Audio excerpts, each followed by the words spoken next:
veo que tu gusto por la pintura sigue en el Senado, porque lo que tenés ahí atrás no es un afiche de Seregni. Contanos No, qué es lo que está ahí. mira, aquí en mi despacho, que es un despacho bastante más pequeño que el del Banco Central, tengo básicamente tres obras.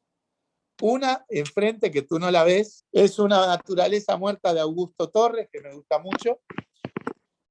A mi costado hay una obra de Jorge Paz Malatesta, bastante grande, que también me gusta mucho. Y lo que hay atrás es un retrato de Seregni, hecho por Osvaldo Leite. Osvaldo es uno de los principales retratistas que hay en el Uruguay. De hecho, es el que ha hecho para el Palacio Legislativo retratos de Seregni, de Wilson, de Selmar, de Gutiérrez Ruiz y de tantos otros que el Poder Legislativo le contrató. O sea, hay muchísimos retratos de figuras políticas significativas de Osvaldo Leite en todo el Palacio Legislativo. Y también es el que ha retratado, perdón que ando con el ojo un poco embromado, varios de los presidentes del Banco República y del Banco Central. O sea, tanto en el Banco República como en el Banco Central hay una galería de retratos de los expresidentes.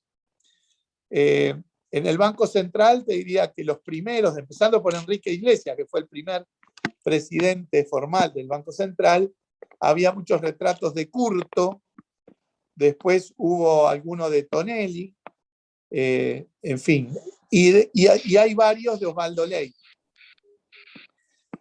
Hay algunos también de Berger, hay dos de Vergés, perdón, y hay varios de Osvaldo Leite. El mío en particular lo hizo Osvaldo Leite también. No hay muchas opciones, a decir verdad, en el Uruguay como para decir, bueno, retratistas con trayectoria. Hay mucho arte en Uruguay, mucha pintura, pero no hay tantos retratistas. Y bueno, cuando uno tiene que elegir quién va a ser su retrato que va a quedar ahí para la posteridad en el Banco Central, la verdad que uno tiende a ser bastante conservador, ¿verdad? Y Claro. elegir con garantía.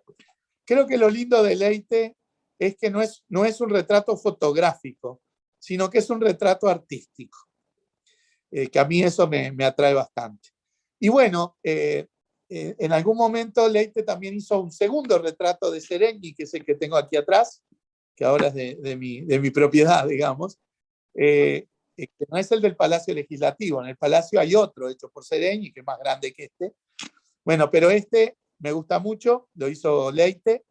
Incluso Leite, antes de terminarlo, chequeó con quienes estuvimos muy cerca de Seregni, que fue una de mis secretarias hoy, que es María Elena, que fue la secretaria de Seregni durante muchos años, y conmigo, que fuimos al taller de Osvaldo a ver un poco antes de que él terminara el retrato, que le comentáramos, que le hiciéramos un comentario de cómo lo estábamos viendo. Dicho sea de paso, el taller de Osvaldo, en la casa de Osvaldo Leite, era el taller de Cunio. Ah, mirá. Perdón, de Arzado, ahí en la Arzado. calle Viray, por lo tanto, estoy realmente muy gratificado de tener este retrato hecho por Osvaldo, de quien es obviamente mi principal referente histórico en materia política y también un referente muy importante en materia humana, como fue el general Seregni. Pero además debo decir que yo le dedico tiempo y algún recurso cada tanto a la pintura y a la escultura, sobre todo la pintura y la escultura uruguaya. Cuando me quiero dar un gusto, lo que trato es de regalarme un cuadro o una escultura cada tanto. Ando revolviendo remates permanentemente, donde hay cosas lindas que a veces se van a precios exorbitantes, ahí quedamos afuera de la puja, pero a veces hay cosas que se van a precios más accesibles. Y bueno, de alguna manera, dentro de las posibilidades que cada uno tiene, he ido conformando una pequeña colección, digamos, de arte con un peso muy importante del arte uruguayo, que me gratifica mucho, que me hace muy feliz, y que veo todos los días en las paredes de mi casa. ¿Qué cosas tenés en tu casa colgada? Contanos. Bueno, tengo tengo bastante arte del taller Torres, o sea, con distintos artistas, ¿no? Bueno, algunos que he ido adquiriendo, algunos que me han obsequiado también, debo decir. O a veces incluso cuando había, por ejemplo, se daban conferencias que me invitaban como ministro o como presidente del Banco Central y me obsequiaban cuadros, entonces yo a veces me quedaba con el cuadro que me obsequiaban o incluso a veces iba a la galería de origen del cuadro y bueno, gestionaba cambiar el cuadro aportando quizás más recursos para tener un cuadro que más me interesara, en fin. Tengo bastante cosas constructivas, cosas de Gurvich, Pailós, una cosita, un grabado de Torres, de Walter Deliotti, con quien reitero tuve una linda amistad. Tengo un dibujo de Fonseca, tengo bueno, cosas de pareja, ya posteriores, tengo alguna, me gusta muchísimo Luis Solari, por ejemplo, me fascina Solari, que no hay escuela Solari, ¿verdad? Solari es solo Solari, ¿no? Es único, sí. El trabajo del color, me fascina, por ejemplo, e invito a todos quienes viven en Argentina que crucen el puente en Fraiventos y vayan al Museo Solari en Fraiventos, que es una belleza, con esas imágenes humanas, pero con cabezas de animales, ¿verdad? Con el humor y la crítica social, que es todo el arte de Solari. Mira, te cuento un paréntesis. Yo tuve el privilegio de verlo a Solari, de conocerlo de manera muy curiosa. Yo cuando estaba en el liceo integraba el coro del liceo, así como ahora integro el coro del Banco Central, que es, y el director de coro del liceo después conformó un coro a nivel privado y ensayábamos en su casa. Como 2 años estuve yendo allí. Y ese director, que se llamaba Rubén Suárez Canoniero, estaba casado con la hija de Solari y vivían en una casa pegado a la otra. Por lo tanto, muchas veces cuando terminábamos de ensayar en el coro a las 8:30 de la noche, bueno, venían Solari con su esposa a cenar, por ejemplo, a la casa de su hija, o sea, ahí, y bueno, nos cruzábamos cuando nosotros nos estábamos yendo. Yo sabía que Solari era, digamos, una persona, pero no aquilataba. En aquel momento yo tenía 18, 19 años, era bastante ignorante de todo esto. No aquilataba al artista que tenía enfrente, ¿verdad? Con el tiempo, después realmente soy un fanático de Solari. Tengo una linda amistad con Nora, con su hija ahora. Y bueno, tengo algunas obras de Solari que realmente me gustan muchísimo. Tengo una cosa de María Freire, también una cosa de Costigliolo, tengo alguna cosa de Iturria, y bueno, también obras de artistas más contemporáneos, ¿no? Diego Donner, Velázquez Pérez, Cardillo, en fin. La verdad que soy bastante ecléctico, pero con gustos bien definidos, digamos.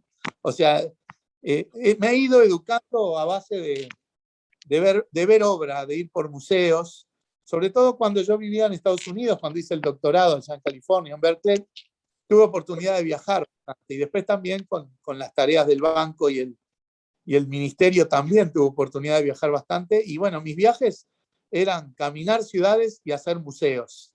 Y uno va captando, generando una propia, un propio gusto, ¿verdad? Va conformando su patrón estético, muy influenciado por la lógica constructiva también, ¿no? Hay que decirlo.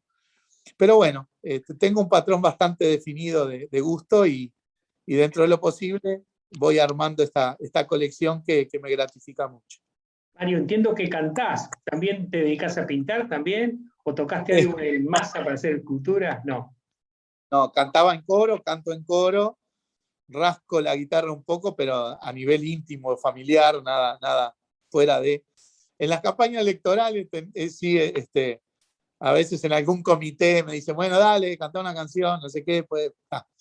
Pero no, pintura y escultura cero. Me ponen una hoja en blanco enfrente y seguirá en blanco por los siglos. No tengo la más mínima sensibilidad para construir, para hacer el arte. en todo caso para apreciar y elegir y definir en función de patrones estéticos, pero no para crear. ¿Y seguís el ritmo de exposiciones que hay en los museos de Montevideo? Voy bastante, sí. Voy bastante a los museos, voy mucho al Museo de Artes Visuales, al Blanes, voy al Museo Figari también, pero al Museo Gurvich, al Torres García. O sea, sí, visito bastante, veo bastante las obras itinerantes, y también uno va generando contactos y vínculos y amistad con artistas. Entonces a veces voy a la casa de artistas, veo qué cosas están haciendo. O sea, realmente es algo a lo que le dedico un poco de tiempo porque me gratifica mucho. Claro, parte del coleccionista está en el placer del contacto con el artista, ¿no? Sin duda. Y las galerías también, ¿no? Tengo amigos que están en las galerías, que uno recorre, ve, conversa, porque no solamente en la galería uno va a ver un cuadro o a comprar un cuadro, sino también a conversar, historias de los artistas mismos. Por ejemplo, el otro día me pasó de que fui a ver la exposición de Amalia Nieto al Museo de Artes Visuales, que lo estaba haciendo con la Galería del Sur, y fui a hablar un rato con el dueño de la galería sobre el tema Amalia Nieto y demás. Y ahí, bueno, obviamente Amalia Nieto había estado casada con Felisberto Hernández durante muchos años. Y claro, yo conocía a un descendiente de Felisberto, sobrino, que de hecho también llegó a vivir con Amalia Nieto y era uno de los que también regentea la obra actual de Amalia, que vive en Paraguay. Se llama Sergio Elena, es pianista. ¿Y por qué te hago esta historia? Porque era el pianista del coro particular que Rubén Suárez Canoniero, el esposo de Nora Solari, teníamos allá en la década del 80. O sea, el mundo Uruguay es un pañuelo, ¿eh? Es increíble cómo todas estas cosas tienen tantos cierres tan curiosos, tan insospechados. Qué bárbaro, qué bárbaro.